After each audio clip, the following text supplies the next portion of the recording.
नवकार से हुआ चमत्कार। नवकार महामंत्र में अनंत शक्ति है। ऐसे ही नवकार मंत्र को मंत्राधिराज यानी कि मंत्रों का भी मंत्र नहीं कहा गया है। नवकार मंत्र का अद्भुत प्रभाव सिर्फ ह्यूमन बीइंग्स पर ही नहीं बल्कि एकेंद्रिय से लेकर पंचेंद्रिय तक हर जीव महसूस कर सकता है। नवकार महामंत्र के अलौकिक प्रभाव की एक सत्य घटना आज हम जानेंगे। बने रहिए इस वीडियो के अंत तक। इस घटना की जानकारी हमें परम पूज्य प्रन्यास प्रवर श्री निर्मोह सुंदर विजय जी महाराज साहब द्वारा लिखित धर्मप्रेमी संदेश मैगजीन द्वारा प्राप्त हुई है।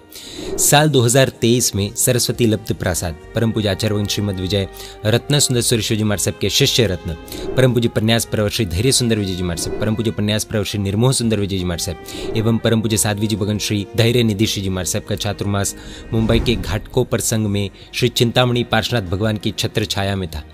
चातुर्मास के दौरान एक दिन साध्वी जी भगवंत के पास घाटकोपर संघ के एक श्राविका बहन नीतू जी आए और उन्होंने साध्वी जी भगवंत के पास एक कार्य का प्रायश्चित लेने की बात कही। प्रायश्चित यानी कि कन्फेशन। उस समय साध्वी जी भगवंत ने उन बहन को प्रायश्चित लेने के लिए पूज्य धैर्य सुंदर विजय जी महाराज साहब के पास भेजा। नीतू बहन पूज्य श्री के पास गए और प्रायश्चित लेने के पीछे क्या घटना बनी वो बताया। जानकारी के लिए बता दें कि सामान्य तौर पर चाहते या न चाहते हुए भी कोई पाप का कार्य हुआ हो तो गुरु भगवंतों के पास प्रायश्चित यानी कि कन्फेशन लिया जाता है। हुआ ये था कि नीतू बहन के घर की गैलरी यानी कि बालकनी के हिस्से में मधुमक्खियों ने एक बड़ा छत्ता बना लिया था, यानी कि हनी बीज ने हनी कोम बना लिया था। नीतू बहन एवं उनके घर के सदस्यों का उस गैलरी में रोज का आना जाना रहता था और छत्ते के कारण उनका डेली का काम भी अटक रहा था। इसलिए वे उस छत्ते को वहां से हटवाना चाहते थे और इसीलिए उन्होंने उन मधुमक्खियों को वहां से मार भगाने के लिए प्रोफेशनल आदमियों की बुकिंग कर ली थी। मधुमक्खियों के मारे जाने का जो पाप नीतू बहन के घर में होने वाला था, उस पाप का प्रायश्चित लेने वे साध्वी जी भगवंत के पास गए थे। नीतू बहन ने पूज्यश्री से कहा कि हमारा डेली का काम अटकने की वजह से अब हम इस पाप को करने से पीछे नहीं हट सकते, इसलिए इस भविष्यकालीन पाप यानी कि होने वाले पाप का जो भी प्रायश्चित आता हो वो आप मुझे दे दीजिए साहिब जी। पूज्य श्री नीतू बहन द्वारा बताए गए किस्से को सुनकर सोच में पड़ गए, लेकिन देव गुरु धर्म की असीम कृपा एवं स्वयं की अनुभूति के माध्यम से गुरु भगवंत ने नीतू बहन से कहा कि बहन आप थोड़ा धैर्य रखिए। आपने जिन लोगों को छत्ता हटवाने के लिए बुलाया है उन्हें अभी आप मना कर दीजिए। जो पाप अभी तक हुआ ही नहीं है उसका एडवांस में प्रायश्चित किस बात का।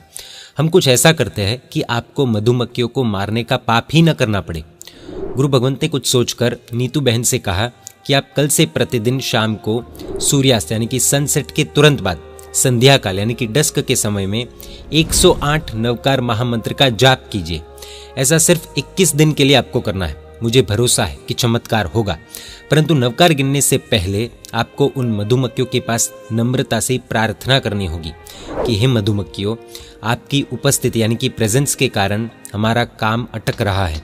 हम पर कृपा करके आप अन्य स्थान पर यानी कि दूसरी जगह पर अपना घर बना लीजिए।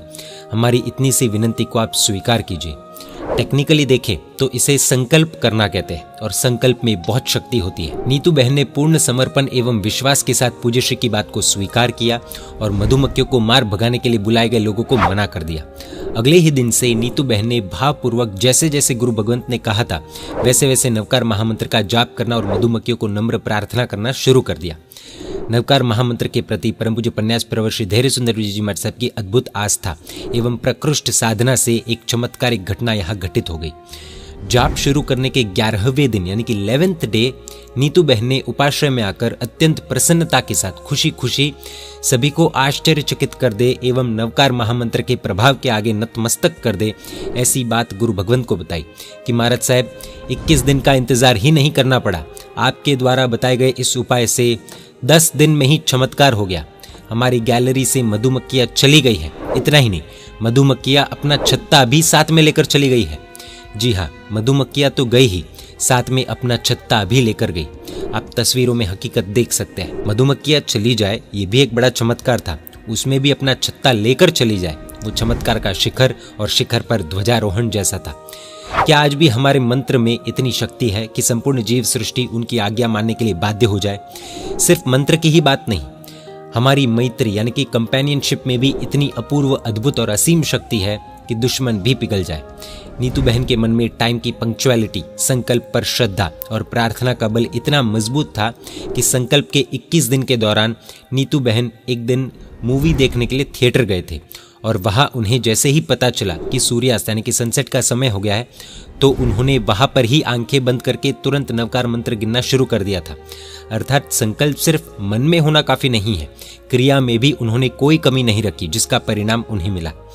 आज के नास्तिकता एवं पुण्य की कमी से भरे युग में ऐसी घटनाएं कहाँ देखने को मिल पाती है। श्रद्धा का ही जहाँ अकाल हो, ऐसे युग में हम आज जी रहे हैं, तब ऐसी घटना हमारी श्रद्धा के लिए संजीवनी बनकर आती है और हमारी निष्प्राण साधना में जान फूंक देती है, हमारे लाश जैसे मन को उल्लास से भर देती है। धन्य है वे गुरु भगवंत जिन्होंने श्राविका बहन को मधुमक्खियों की हत्या के महापाप से बचा लिया। धन्य है वे साध्वी जी भगवंत जिन्होंने श्राविका बहन को सही मंजिल तक पहुंचाया। और धन्य है वे श्राविका बहन जिन्होंने गुरु आज्ञा को पूर्ण समर्पण एवं विश्वास के साथ एक्सेप्ट किया और अपने जीवन में एक अद्भुत चमत्कारिक घटना का सर्जन किया। अब कभी भी हमारे मंत्र या मैत्री के बारे में किसी को उंगली उठाने का मन हो, तब इस घटना को आप उनके साथ शेयर कर सकते हैं। वैसे इनकी श्रद्धा तो नवकार महामंत्र पर दृढ़ थी, पर हमारा क्या, खुद से प्रश्न पूछ सकते हैं। जय जिन शासन, जय महावीर।